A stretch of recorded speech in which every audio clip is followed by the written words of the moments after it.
नमस्कार मित्रांनो, जय जवान जय किसान.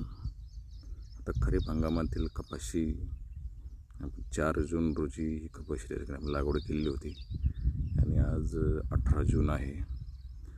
कमी 14-15 दिवस त्या ठिकाणी झाले आहेत आणि आता पूर्ण जिरायती आहे हे क्षेत्र आणि आता याला थोडंसं पावसाची गरज आहे, पाण्याची. ठिकाणी पाहू शकता थोडंसं ठिकाणी आता पाण्याची आवश्यकता आहे आणि काही प्रमाणामध्ये तुरीची पण आपण तिकडे बांधावरती लागवड केली आहे. खूप छान पद्धतीने